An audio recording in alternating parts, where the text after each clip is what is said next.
제가 좋아하는 노래 중에 이선희님의 친구에게라는 노래가 있습니다. 그 노래에 이런 가사가 있습니다. 매일매일 보고 또 만난 사이인데 조그만 일에도 금방 뒤돌고 잠시만 떨어져도 찾는 우린데 지금 너와 나는 너무 먼 곳에 갈수록 그리운 너는 지금 어디에 있을까? 단 한 번이라도 꼭 보고 싶어요. 넌 나의 정말 좋은 친구야. 사람이 살면서 그 이름만 들어도 정답고 마음이 편안해지는 단어가 바로 친구라는 단어가 아닌가 생각을 해봅니다. 이선희님의 노랫말 가사처럼 쉽게 서운해지고 또 쉽게 그리워지는 이름, 세월이 흘러도 마음 한켠에 위안이 되고 또 자주 만나고 살지는 못해도 언제든지 그 친구만 생각을 하면 어느새 입가에 미소를 짓게 하기도 합니다. 그 친구 생각하면 참 마음이 흐뭇해지고 자주 보고 살지는 못해도 그래도 마음이 좋은, 그런가 하면 생각만 해도 짜증이 나는 친구가 있습니다. 웬만하면 좀 안 보고 살고 싶고 한번 조그만한 일에도 웬만해서는 화해하기가 싫고 그저 영원히 떨어져서 안 보고 살고 싶은 친구도 있습니다. 오늘 말씀은 우리에게 우리가 사귀어야 할 사람을 소개해 줍니다. 여러분들은 어떤 친구를 사귀며 살고 계십니까? 어떤 친구를 사귀며 살고 있습니까? 또 누군가를 가까이 하고 사귄다고 할 때, 누군가를 사귄다라고 할 때 혹시 뭐 때문에 그들과 사귀어 왔습니까? 여러분들의 친구 사귐의 기준은 무엇입니까? 보통 이런 기준들이 아닐까 생각을 해봅니다. 친구를 사귈 때 이런 기준이 아닐까. 보통 어떤 형편에도 내 편 들어주는 사람, 어떤 형편에도 내 편을 들어주는 사람, 또 좀 얘기를 해보니까 이 마음이 통하고 나하고 코드가 잘 맞는 친구가 있습니다. 말이 통하는 거예요. 얼마나 중요합니까? 말이 통한다는 것. 또 어쩌면 언제든지 나와 함께 해주는 친구가 있습니다. 내가 문제가 생겼을 때 정말 열일 제쳐두고 달려와 줄 수 있는 친구도 있습니다. 그런데 여러분, 여기에 우리가 놓치기 쉬운 한 가지가 있다는 거예요. 이런 기준들은 모두가 중립적인 가치들이에요. 언제나 내 편 들어주고 나를 지지해주고 나에게 용기를 주고 힘을 주는 좋은 친구이기는 하지만 그렇다고 해서 언제나 내게 유익한 친구는 아닐 수가 있습니다. 나한테 잘해주고 나하고 같이 있어주고 내 편 들어주고 좋죠. 나에게는 좋은 친구일 수 있으나 나에게 유익한 친구는 아닐 수도 있다는 거예요. 때때로 친구로 인해서 내 영혼이 피폐해지기도 합니다. 같이 함께 했다가, 같이 어울렸다가, 같이 찾아왔다가, 같이 사귀었다가 내 영혼이 피폐해지고 썩어져 갈 때도 있습니다. 때로는 잘못된 선택을 지지해주는 바람에 좋지 않는 결과를 낳을 때도 있습니다. 르호보암이 그랬죠. 르호보암이 나라가 나뉘어지는 과정에서 연로한 지혜로운 신하들의 이야기를 듣지 않고 자기 친구처럼 자라왔던 그 친구들 이야기 들었다가 야, 르호보암 왕이시여 더 세게 나가야 된다고 이번에는 들이받아야 된다고 더 세게 나가야 된다고 그래야 백성들이 좀 이렇게 수그러들지. 그래? 그럼 그렇게 해볼까? 라고 했다가 나라가 반토막이 나지 않았습니까? 친구의 조언도 좋은 것이지만 더 중요한 것은 그것이 맞는가 하는 문제입니다. 혹시나 내가 잘못된 판단을 하더라도 거기에 응원을 보내고 거기에 박수를 쳐주고 거기에 함께 해준다면 여러분 친구로 인하여서 오히려 더 나쁜 결과를 얻을 수도 있다는 겁니다. 그렇다면 우리의 일상에서 우리가 주목해야 할 사람들은 누구인가? 우리는 누구와 사귀어야 하며 또 나 역시도 어떤 사람이 되어야 할까? 오늘 말씀 함께 묵상하는 가운데에 사람을 볼 때 우리가 주목해야 할 점을 한번 확인해 보고, 야, 저 사람은 사귀어야 될 사람이다. 저 사람은 내가 좀 조심하고 거리를 둬야 될 사람인 것 같다. 이런 것, 그리고 우리의 영적인 성장과 성숙의 양약이 되는 시간 되기를 바랍니다. 두 가지 말씀드릴 텐데요. 잠언에는 말씀드린 것처럼 여러 가지가 있지만 그 중에 오늘 말씀을 통해서 두 가지 말씀드리면, 먼저 좋은 말 하는 사람에게 배워야 됩니다. 좋은 말 하는 사람에게. 이게 뭐냐? 21절에 입이 선한 자는 남의 학식을 더하게 하느니라 그랬습니다. 입이 선한 자는. 입이 선한 자라고 했을 때 이 선하다라는 말은요, 단맛이라는 의미에서 왔어요. 꿀송이처럼 달다 할 때 그 단맛. 매끄럽고 기분이 좋다라는 의미가 있습니다. 말이 부드럽고 기분이 좋아요, 들으면. 그러니까 입이 선한 자의 말은 마치 꿀과 같이 부드럽고 유익하고 은혜로운 말이에요.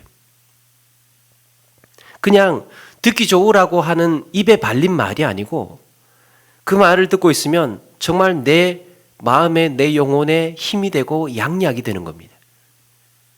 그냥 한동안 대화를 나누었는데 내 마음이 풍성해져요. 내 마음이 따뜻해집니다. 그리고 또 뭔가 좀 남은 것 같아요. 뭔가 어떤 배우지를 않았는데 같이 대화를 나누고 이야기를 나누고 났더니 내 마음이 흐뭇해지는 겁니다. 듣고 있으면 그 마음에 평화가 찾아오고 마음이 흐뭇하고 행복하게 해줍니다. 하나님의 말씀이 그 입에 있는 사람의 말을 들을 때, 입이 선한 자의 말을 들을 때 우리는 힘이 나고 용기가 나고 위로가 되는 겁니다. 그래서 24절에도 동일하게 반복하죠. 선한 말은 꿀송이 같아서 마음에 달고 뼈에 양약이 되느니라. 우리의 영혼에 피가 되고 살이 되는 그런 말을 한다는 거예요. 사람의 마음을 기쁘게 해주는 은혜로운 말이 우리의 온 몸과 우리의 영혼에 유익을 주고 마음에 달고 뼈에 양약이 되는 말씀으로, 이야기들로 해준다는 겁니다. 그 사람의 사고가 어디에 있겠습니까? 하나님의 말씀에 있는 것이죠. 그러니까 그게 체질화되어 있는 사람을 쳐줘야 되는 거예요. 그런데 어떤 말은 듣기가 참 불편합니다. 듣다 보면, 대화를 나누다 보면 진이 빠지는 경우도 있고 힘이 빠지는 경우도 있고. 27절에 보니까 불량한 자는 악을 꾀하나니 그 입술에는 맹렬한 불 같은 것이 있느니라. 불량한 자는 악을 꾀하나니, 그 생각이 악한 데에 있기 때문에 그 입술에 맹렬한 것들을 내쏟는다는 거예요. 늘 불평과 투정이 그 입에서 떠나지를 않습니다. 그래서 사람을 이간질을 시킵니다. 오늘 말씀처럼. 이 이야기를 하고 났더니 결과적으로는 이간질이 되는 거예요. 공동체에 유익을 주는 말을 하지 않고 늘 문제점을 지적하고 비판하고 부정적인 면만을 보게 됩니다. 여러분, 그래서 말을 할 때 문제만 말하지를 말고 타당한 대안을 제시할 수 있어야 됩니다. 이거는 이보다 더 좋은 방법을 얘기할 줄 알아야 돼요. 뭔가 어떤 비판을 하거나 뭔가 어떤 지적을 해야 될 때 거기에 대안을 가지고 이야기를 해야 됩니다. 이거는 이래서는 안 돼. 그걸로 끝나면 안 된다는 거예요. 그래서 이게 더 지혜로운 방법인 것 같아 라고 해줘야 된다는 거예요. 저거는 또 저런 문제가 있고 이거는 이런 문제가 있고, 그래서 어쩌라는 겁니까? 그래서 가능성을 보고 장점을 보고 좋은 말을 한다는 것은 여러분 실력이에요. 좋은 말 할 줄 알고 가능성을 이야기할 줄 알고 또 장점을 본다는 것은 이거는 실력자예요. 원래 사람은요, 본능적으로 가만히 내버려 두면 사람은 본능적으로 흠잡을 때가 눈에 보입니다. 흠잡을 때가 눈에 다 들어와요. 흠잡을 때가. 기가 막히게 발견을 해요. 그냥 가만히 내버려 두면 부정적이고 못마땅합니다. 가만히 내버려 두면. 그러나 거기에서 가능성을 보고 장점을 보고 좋은 점을 말한다는 것은 실력입니다. 김인주 목사님의 안산 동산고 이야기라는 책에 이런 내용이 있습니다. 내성적인 학생은 생각을 진지하게 해서 좋습니다. 사교성이 적은 학생은 정직하고 과장되지 않아서 좋습니다.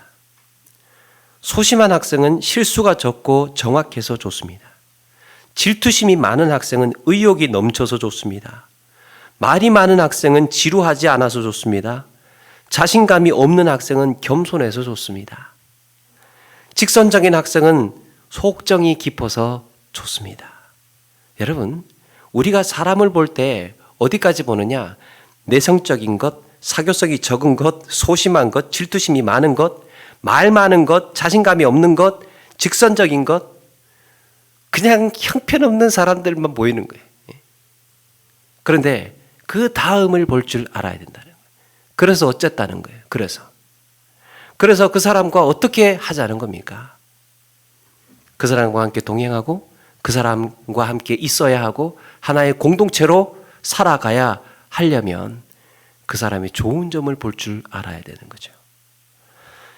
지금 여기에 등장하는 아이들이 누굽니까? 내성적이고 사교성 없고 소심하고 질투심 많고 또 어떤 애는 말 많고 자신감 없고 직선적인 학생들 수두룩합니다. 그냥 못마땅한 아이들밖에 없어요. 우리 애들은 저희 집에 사는 애들이 아니고 우리 그냥 내 주변에는 어떻게 이런 그냥 이상하고 형편 없는 애들밖에 없어. 형편 없는 애들밖에.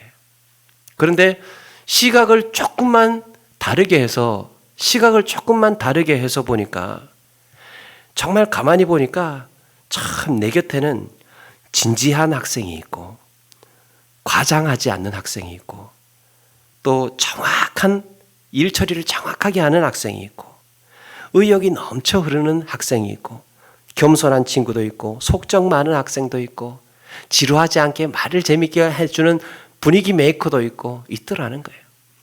정말 쓸만한 애들밖에 없어요. 쓸만한 애들밖에. 그런데 이렇게 부정적인 눈으로 보다가 이 친구들을, 이 사람들을 하나님의 걸작품으로 보니까, 하나님께서 만드신 걸작품으로 보니까 그들의 강점이 보이더라는 거예요. 강점을 볼 줄 아는 눈을 가진 사람이 사람을 살려냅니다. 강점을 볼 줄 아는 사람이 화해를 이끌어내고 공동체를 세우는 사람이에요. 그러니까 실력이죠. 인간적인 시선으로 볼 때는 현실은 언제든지 어느 때든지 절망적이에요. 아무것도 할 수 없는 애들밖에 안 보입니다. 형편없는 사람들밖에 내 주변에 없는 것 같아요. 그런데 좋은 점을 말하고 강점을 이야기하고 그런 눈을 가진 사람의 눈에서는 너무너무나 귀하고 쓸만한 사람들이고 또 이렇게 정말 아까운 사람들이고 이런 사람들밖에 없는 거예요. 그런데 이렇게 하나님의 시각으로 보니까 믿음의 눈으로 보니까 겁 많고 허약한 기드온이 알고 보면 큰 용사였던 것이고 이새의 그 아들 형제 축에도 끼지 못하던 그 막내 쳐주지도 않는 그 막내 다윗이 사실은 알고 보니까 이스라엘의 가장 이상적인 왕 제목이었던 겁니다. 여러분, 좋은 점을 말하는 사람을 유심히 한번 들여다보면 좋은 점을 캐치해서 좋은 점을 말할 줄 아는 사람을 유심히 보면 나의 가능성이 살아납니다. 내 안에 용기가 일어나게 됩니다. 지적을 해주니까, 좋은 점을 꼬집어주니까, 가능성을 이야기해주니까 나한테 힘이 되는 것이고 양약이 되는 것이죠. 그 사람이 좋은 점을 말하는 사람을 유심히 보게 되면요, 그 사람이 문제를 해결합니다. 그 사람이 문제를 해결해요. 그 사람이 관계를 회복하는 사람이고 공동체를 세우는 사람이고 그 사람이 하나님이 쓰시는 사람이에요. 하나님이 쓰시는 사람. 여러분, 성경에서 하나님과 사람과의 대화를 성경을 쭉 읽다 보면 하나님과 사람과의 대화가 있지 않습니까? 예수님과 또 그 제자들과의 대화를 유심히 관찰을 해보면 하나님은요, 거의 말도 안 되는 요구를 하십니다. 하나님께서 인간에게 요구하시는 것은 거의 불가능해 보이는 요구들을 하셔요. 그렇지 않습니까? 근데 거기에 사람들은 또 대부분 불가능하다고 대답을 합니다. 주님, 그거 안 됩니다. 그 5,000명 못 먹어요. 이거 가지고, 이거 보리떡 5개 가지고 안 돼요. 모세가 또 뭐라고 합니까? 저는 입이 어눌해서 안 돼요. 저는 안 돼요. 말도 안 되는 말씀이에요. 동정녀 마리아에게 찾아오셔서 처녀가 아이를 잉태한다고 그러니까 마리아는 뜻을 받들죠. 이렇게 개중에 말씀에 순종하고 의지하는 사람들이 있어요. 불가능해 보이는 것에서 하나님의 가능성을 볼 줄 아는, 하나님은 그들을 사용하신다는 거예요. 그들을. 그게 바로 믿음의 눈을 가진 사람들입니다. 믿음의 눈을 가진 사람. 사랑하는 여러분, 믿음의 눈으로 볼 때, 하나님의 가능성으로 볼 때 사람들을 살려내고 또 하나님께서 사용하시는 사람들이라는 겁니다. 그 사람들과 친하게 지내고 가까이 하고 또 내가 그런 사람이 되기 위해서 마음을 쓰고 애쓰는 가운데에 우리는 서로 성장하고 성숙해 갈 수 있는 줄로 믿습니다. 좋은 말하고 우리의 입이 선한 자로 살게 하옵소서. 하나님, 우리의 마음을 우리의 믿음으로 일으켜 세우셔서 이렇게 강력한 영적인 힘을 가진 성도의 삶을 살기를 원합니다. 이런 고백으로 살아가시는 우리 모두가 되기를 바랍니다. 다음으로 영적인 강자와 사귀어야 됩니다. 영적인 강자. 여기서 말하는 영적인 강자는 오늘 말씀처럼 겸손한 사람을 말합니다. 겸손한 사람. 19절에 보니까 겸손한 자와 함께하여 마음을 낮추는 것이 교만한 자와 함께하여 탈취물을 나누는 것보다 나으니라. 겸손한 자와 함께하라는 거예요. 겸손한 자와 함께하라. 그런데 이 말씀은 앞에 18절과 함께 읽어야 됩니다. 18절 말씀에 이렇게 기록을 하죠. 교만은 패망의 선봉이요 거만한 마음은 넘어짐의 앞잡이니라. 자, 여기서 교만이라는 단어가 오르다, 증가하다라는 의미에서 왔는데 높임, 자만이라는 의미가 있습니다. 교만은 높다라는 의미예요. 높다. 거만한 마음도 마찬가지죠. 거만한 마음이라는 단어 역시도 마음이 높다라는 뜻을 가지고 있습니다. 마음이 높다. 공통점은 자신이 높다고 여기는 데 있습니다. 자기가 내가 더 많이 아는데, 내가 더 실력 있는데, 내가 더 경험이 많은데, 내가 더 힘이 있는데, 내가 더 높은 자리에 앉고 있는데, 내가 좀 더 형편이 나은데, 이렇게 생각하는 이 높다에 있습니다. 이런 교만과 거만한 마음은 성경에서 부정적인 결과를 초래하고 있죠. 어떻게 된다는 겁니까? 패망의 선봉이요. 그랬습니다. 패망의 선봉이요. 이 패망이라는 단어의 뜻이 인상적인데요. 파괴, 파멸, 깨뜨리고 산산조각이 나는 것을 말합니다. 파괴된다는 거예요. 패망의 선봉. 파괴의 선봉. 높은 것은 파괴의 선봉이다. 바로 마음을 높이는 것 때문에 마음을 높이는 것이 원인이 되어서 되어서 깨지고 부서진다는 거예요. 거만한 마음도 넘어짐의 앞잡이라고 했습니다. 높이는 마음이 비틀거리고 휘청하고 결국에는 넘어진다고 합니다. 그것 때문에. 그리고 나서 19절에 겸손한 자가 어떠한지를 소개를 하죠. 겸손한 자의 특징 뭐라 그랬습니까? 낮아짐에 있습니다. 그러니까 교만은 높음이고 겸손은 낮아짐. 32절에도 노하기를 그 영적인 강자에 대해서 말씀하는 가운데 32절에도 노하기를 더디하는 자는 용사보다 낫고 마음을 다스리는 자는 성을 빼앗는 자보다 나으니라 그랬습니다. 자, 이렇게 영적인 강자, 겸손한 자, 노하기를 더디하는 자, 자기 마음을 다스리는 자, 우리는 이렇게 노하기를 더디하고 자기 마음을 다스린다라고 했을 때 공통점이 뭐가 있습니까? 뭔가 자기를 성경에서는 우리에게 뭔가 자기를 낮아지라고 자꾸 낮아지라고 이야기를 하고 또 참으라고 말하는 것 같기도 하고 참아라. 참는 자에게 복이 있다 그러면서 참으라.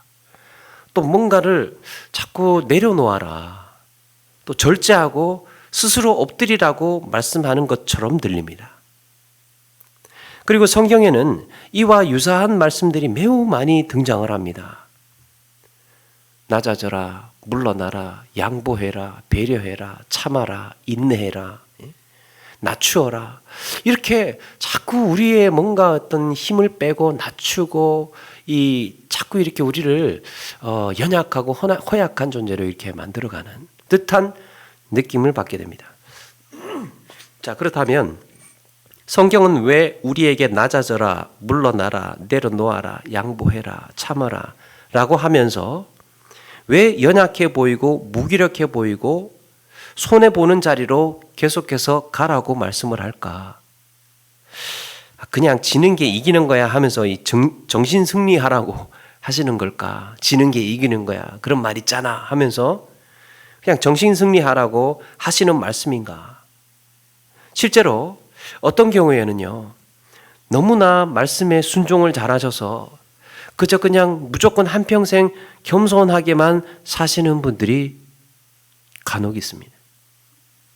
어딜 가나 물러서기만 하고, 왜? 성경에서 물러서라고 했으니까, 참으라고 했으니까, 나서지 말라고 했으니까.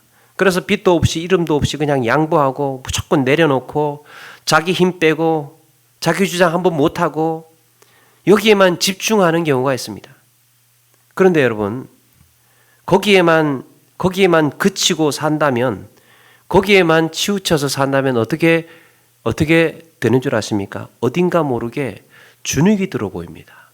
어딘가 모르게 예수 믿는 사람 중에 신실하게 신앙생활 잘하는 사람인데 어딘가 모르게 주눅 들어 보여요. 자신감이 없어요. 패배의식에 사로잡혀 있어요. 무기력해 보입니다. 무기력해. 그냥 하나님께서 겸손하라고 하셨어. 절제하고 참으라고 하셨어. 그래서 그렇게만 사는 경우를 종종 보게 됩니다. 그런데 여러분, 여기에 중요한 비밀 한 가지가 있습니다. 하나님께서 높으신 분이니까, 하나님께서 강하신 분이니까 창조 질서를 지키기 위해서 너희는 높으면 안 되고 강해지면 안 된다고 말씀하신 게 아닙니다. 오히려 하나님은 우리를 높이시기 위해서 낮아지라고 하신 겁니다. 우리를 강하게 하시기 위해서 힘을 빼라고 하신 거예요. 저는 시골에 살면서 참 불가사의하다고 생각을 했던 것이 하나가 있습니다. 연세 많으신 어르신이요, 어마어마한 큰 집단을 지게에 지고 가는 모습이, 연세 많으신 어르신이 엄청나게 많은 나무를 집채만하게 아니 저거를 사람이 어떻게 지나 생각할 정도로 엄청나게 큰 짐을 지게에 지고 가는 모습입니다. 여러분, 그거 힘 좋은 사람, 근육질 튼튼한 사람이 그거 지라고 하면 못 져요. 또 한 가지, 아주머니들이 어마어마한 무거운 보따리를 머리에 이고 잡지도 않아요. 이렇게 머리에만 올려. 잡지도 않아. 머리에만 그 무거운 어마어마한 보따리를 머리에다가 이고, 그걸로 끝나는 게 아니에요. 등에는 애기를 업고, 양손에는 5리터짜리 주전자 이만한 주전자를 거기에다가 하나 들고, 또 한쪽에는 또 하나 또 뭔가 또 보따리를 조그마한 거 하나 들고 그렇게 가는 거예요. 큰 보자기 머리에 제일 무거운 거 머리에 이고 애 업고 주전자 들고 보따리 짐 하나 더 들고 이런 거였습니다. 불가사의한. 여러분, 야구 선수들이 야구를 하면 한 4년, 5년 동안은 힘 빼는 훈련을 해야 된다고 합니다. 피아노 치시는 분들 손에 힘을 빼야 한다고 하죠. 피아노는 잘 모르지만 피아노 칠 때 손에 힘을 빼야 된다고 그러죠. 왜 힘을 빼라고 해야 되는가? 왜 힘을 빼야 하는 건가? 그렇게 해야 힘을 더 세게, 더 정확하게 구사할 수 있기 때문이에요. 힘을 빼야 힘을 집중적으로 더 정확하게 구사할 수 있기 때문입니다. 영적인 문제에서도 동일하게 적용이 됩니다. 내 마음이 높으면 하나님의 권세가 자리할 곳이 없습니다.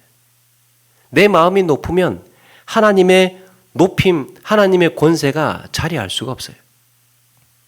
내 고집이 강하면, 내 의지가 강하면 하나님의 뜻을 받아들일 수가 없습니다.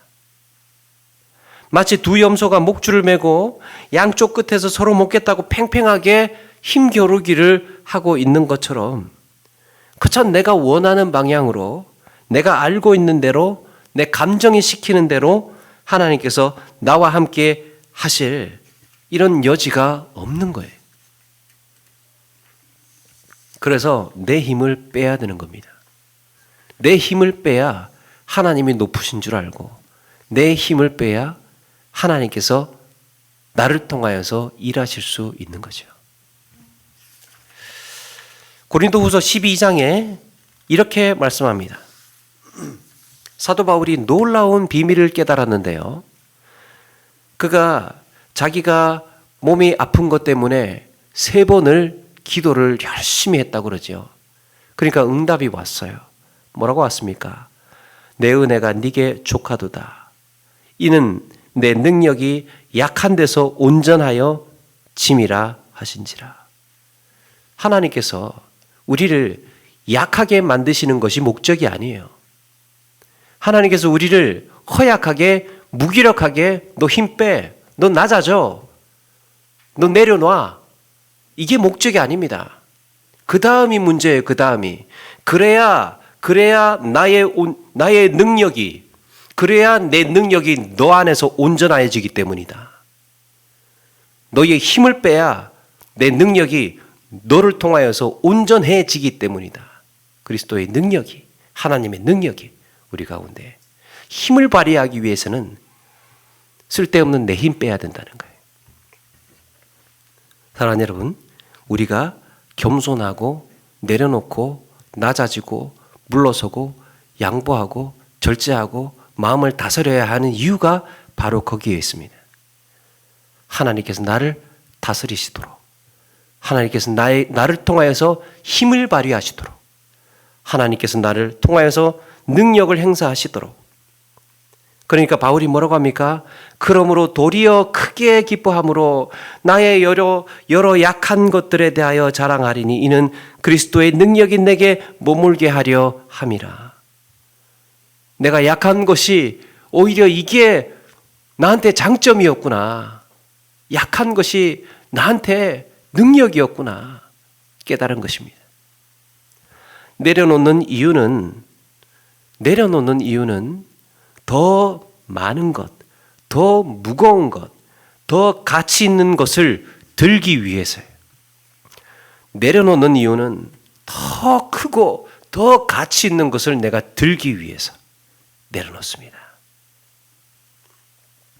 내가 물러서는 이유는 물러서야 더 앞서갈 수 있기 때문입니다. 내가 약해지고 낮아지는 이유는 내가 낮아져야 그리스도의 능력을 얻을 수 있기 때문입니다. 세상에서 아무리 강한 용사, 세상에서 아무리 능력 있고 유능한 사람, 세상에서 아무리 지혜로운 사람도 하나님의 지혜를 따를 수는 없고 하나님의 성품을 따를 수도 없고 하나님의 능력도 따를 수가 없는 것이죠. 사랑하는 여러분, 이렇게 우리가 낮아지고 마음을 다스려야 하고 물러서야 하는 그게 목적이 아니에요. 물러서라고 했어. 겸손하라고 했어. 낮아지라고 했어. 참으라고 했어. 그래가지고 한평생 그냥 참는 데에, 인내하는 데에, 물러서는 데에, 낮아지는 데에 무기력하게, 무능력하게 그렇게 살아가는 게 아닙니다. 그래야 하나님의 능력이 발휘가 되고, 그래야 하나님께서 높이실 수 있고, 그래야 하나님께서 쓰실 수 있기 때문이에요. 그리스도의 능력이 내 삶에서 더 강하게, 더 정확하게 쓰여져야 하기 때문입니다. 그리스도의 능력이 나를 통하여서 정확하게 쓰여져야 하기 때문에 그런 사람들이 바로 하나님께서 쓰시는 용사들이고 성을 빼앗는 자들보다 나은 자들이라고 말씀하고 있습니다. 그런 자들이 우리는 이렇게 말씀에 근거하여서 사는 자, 또 그런 자들과 사귀어야 하고 하나님의 시선으로 가능성과 소망을 이야기하는 자들과 친구가 되어야 합니다. 그리고 또 내가 의지하고 있는 나의 강함을 내려놓고 우리가 믿는 게 무엇입니까? 내 힘, 나의 강함 이런 것들을 내려놓아야 하나님께서 더 강하게, 더 정확하게 사용하시도록 낮아진 사람들을 찾아야 합니다. 그리고 나 역시 그런 그리스도인 되기 위해서 내가 그런 그리스도인 되기 위해서 결단하고 몸부림치며 살아야 할 줄로 믿습니다. 세상에 많은 사람들은 이런 사람들 찾고 있을지 몰라요. 이런 사람들 기다리고 있을지 모릅니다. 어떻게 그런 사람들 없나, 그런 사람들 없나 눈을 씻고 찾고 있는 거예요. 그런 사람들이요 영향력을 행사할 수 있고, 그런 사람들이 하나님의 능력을 발휘할 수 있고, 그런 사람들이 하나님의 일을 행할 수 있는 사람들입니다. 그런 사람들이 바로 영적인 강자예요. 영적인 강자. 그들과 사귀어야 하고 내가 또 그런 사람이 그런 그리스도인이 되기 위해서 몸부림쳐 나가야 한다는 것입니다. 사랑하는 여러분, 좋은 말, 입이 선한 자로 살아서 수많은 사람들한테 용기와 희망과 또 은혜를 끼치는 그런 그리스도인으로 또 영적인 강자가 되어서 겸손하고 우리의 마음을 절제하는 가운데에 그 다음의 문제, 이렇게 해야 하나님이 쓰신다. 이렇게 해야 나를 통하여서 하나님의 능력이 발휘가 된다. 내 힘을 빼야 하나님의 힘이 나를 통하여서 더욱더 강해진다. 라는 사실을 기억하시고 아름다운 그리스도인으로 살아가시는 저와 여러분들 되시기를 바랍니다. 한 가지 이야기로 말씀을 마치려고 합니다. 성경에서 가장 강한 힘을 가졌다고 하는 사람이 한 사람 있죠. 힘 이렇게 하면 떠오르는 사람, 삼손. 삼손이 그 긴 머리카락이 잘렸을 때 그렇게 힘을 못 쓰고 무기력한 남자가 또 있을까? 아무 힘도 쓰지를 못해요. 그냥 어떻게 보면 보통 성인 남자보다 못한 것 같아요. 발악도 못하고. 그래서요, 삼손이 나오는 영화를 보게 되면 삼손이 나오는 영화가 어떻습니까? 아놀드 슈왈제네거 같은 막 그 헤라클레스 같은 우락부락한 근육맨이 나오지 않습니까? 힘이라고 생각하니까 그런 삼손을 배우로 보낸 거예요. 그런데 말씀을 묵상하다가 저는 이렇게 생각을 해봤습니다. 엄청난 근육질의 사람이 등장하는데 사실은 성경에는 삼손의 신체적인 조건이 근육질이 뛰어났다든지 등치가 산만했다라든지 이런 게 저는 잘 발견하지를 못했던 것 같아요. 삼손의 힘의 근원이 근육이 좋아서 등치가 좋아서 인간적인 힘이 세서 삼손이 힘이 셌던 게 아니잖아요. 그래서 삼손은 제가 상상해 보기에는 그냥 평범하고 뭐 특별할 것 없는 모습이 아니었을까. 그냥 보통 사람 아니었을까 생각을 해봅니다. 그게 삼손의 본 모습이었을지 모릅니다. 머리카락이 잘리고 힘 한 번 못 쓰고 있는 그 모습이 원래 삼손의 모습이었어요. 원래 삼손의 모습. 그래서 삼손은 그냥 평범한 사람, 무능하고 무기력한 삼손, 한두 사람이 그냥 붙들면 그냥 꼼짝도 못하는 그런 삼손. 그런데 그의 긴 머리카락이 증표가 되어서, 그의 긴 머리카락이 증표가 되어서, 약속이 되어서 하나님의 언약 안에 있을 때에 그는 세상의 누구보다도 강한 자였습니다. 사실 이건 내 머리카락이고 내 능력이고, 이건 내 머리카락에 의해서 그래서 비밀은 내 머리카락에 있고, 이게 내 능력이고 내 힘이라고 자랑하는 순간, 내 거라고 자랑하는 순간 순식간에 빼앗기고 마는 인생일 수 있다는 겁니다. 이건 내 거야, 이거 내 능력이야, 이거 내가 한 거야, 그렇게 말하는 순간 순식간에 빼앗겨 버릴 수 있다는 거예요. 하나님의 것이라는 것을 가르쳐 주시기 위해서, 그 힘이, 그 능력이 하나님의 것이라는 것을 가르쳐 주시기 위해서 빼앗는다는 거예요. 사랑하는 여러분, 하나님은 우리에게 하나님의 능력을 경험하고 누릴 수 있는 은혜를 주셨습니다.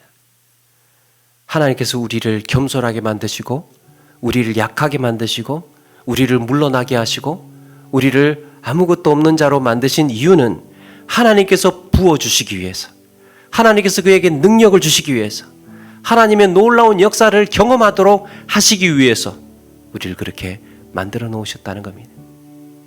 하나님께서 나를 낮추셨다고 해서, 나의 연약함을 인정해야 한다고 해서 그저 겸손하고 연약하고 무기력하게 살으라는 말이 아니죠. 겸손하고 연약하게 무능하게 너희들은 그냥 매일 지고만 살아, 그 말이 아니죠. 오히려 더 큰 능력을 부으시기 위해서, 더 놀라운 지혜로 살게 하시기 위해서, 더 높은 자리에 앉히시기 위해서 우리를 인도하고 계신다는 사실 믿으시기 바랍니다. 이제부터는 너희를 종이라 하지 아니하리니 종은 주인이 하는 것을 알지 못함이라 너희를 친구라 하였노니 내가 내 아버지께 들은 것을 다 너희에게 알게 하였음이라. 내가 내 아버지께 들은 비밀, 아무에게도 가르쳐주지 않는 이 비밀을 내가 다 너희에게 다 가르쳐줬다. 이제 너희는 내 친구야, 내 친구. 우리의 친구 되신 주님께서 우리에게 하늘의 비밀을 알리시고 놀라운 인생으로 인도하고 계시는 겁니다. 사랑하는 여러분, 친구란 오래도록 친하게 사귀어 온 사람이라고 했습니다. 오래도록 가까이에서 친하게 사귀어 온 사람. 이 땅에 사는 날 동안 누구와 사귀시겠습니까? 이 땅에 사는 날 동안 누구와 가까이 하시겠습니까? 사랑하는 여러분, 이 땅에 사는 날 동안 누가 나에게 정말 유익이 되는 존재입니까? 나와 함께하고 있는, 내 곁에 있는 친한 친구도 중요하고, 나와 함께 해온 친구도 좋은 친구이지만 정말 우리가 사귀어야 할 친구가 있다는 거예요. 가까이에서 그 비밀을 알고 그 속내를 다 알고 하나님의 능력으로, 하나님이 주시는 힘으로 살으라고 우리에게 이 은혜로 친구가 되어 주셨습니다. 그래서 우리가 이 땅에 사는 날 동안 더욱더 주님과 친밀히 사귀어 살면서 늘 말씀 가운데서 늘 주시는 은혜의 비밀에 기뻐하면서 거기에 용기를 갖고 승리를 다짐하고 이 땅을 살아가는 저와 여러분 되기를 주님의 이름으로 축원합니다. 찬양하겠습니다.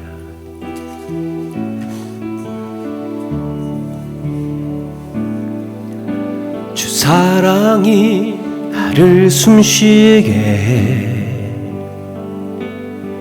세상 그 어떤 어려움 속에도 주 은혜로 나를 돌보시며 세상 끝날까지 지켜주시니 주 사랑이 나를 이끄시네. 주 사랑이 나를 이끄시네. 내가 갈 수 없는 그곳으로 주의 사랑 나를 붙드시며 세상 끝날까지 인도하시네. 주님만이 내 아픔 아시며 주님만이 내 맘 어루만지네. 어느 누구도 나를 향하시 주님의 사랑을 끊을 수 없네. 주님만이 내 능력이시며 주님만이 나의 구원이시네. 어느 누구도 나를 향하시 주님의 사랑을 끊을 수 없. 주님만이 내 아픔 아심. 주님만이 내 아픔 아시며 주님만이 내 맘 어루만지네. 어느 누구도 나를 향하시 주님의 사랑을 끊을 수 없네. 주님만이 내 능력이시며 주님만이 나의 구원이시네. 어느 누구도 나를 향하시 주님의 사랑을 끊을 수 없네. 우리 오늘 말씀 기억하면서 잠시 한번 함께 기도하며 나가기를 원합니다. 하나님의 사람이란 어떤 사람이었을까? 우리가 찾고 또 사모하고 만나야 할 사람, 사귀어야 할 사람은 또 누구였을까? 하나님께서 주시는 놀라운 지혜로 사람을 살리고 공동체를 세우고 화해하게 만들고 소망을 줄 수 있는 그런 입이 선한 자로 살기를 원합니다. 하나님 영적인 강자로서 우리가 낮아지고 우리의 힘을 빼고 우리가 물러나고 우리가 양보하고 우리가 기다릴 수 있는 이유는 바로 하나님의 능력이기 때문입니다. 하나님께 주신 놀라운 역사가 내 인생을 통하여서 쓰여져야 하기 때문에 하나님은 나를 통하여서 승리를 이끌어내시고 나를 통하여서 하나님의 놀라운 역사들을 이루어 가시기를 원하시기 때문에 하나님이 이 땅에 다시금 영적인 강자의 삶을 살기를 원합니다. 우리의 놀라운 능력이 우리에게 쓰여지는 능력이 하나님이 부어주시는 것임을 늘 고백하며 살겠습니다. 이런 다짐과 고백으로 우리 이 땅을 살아가기를 사모하면서 우리 말씀 통해서 새 힘을 얻고 또 새로운 각오와 다짐으로 살겠습니다 하는 이런 마음으로 함께 기도하며 나가겠습니다. 잠시 한번 기도하며 나가겠습니다.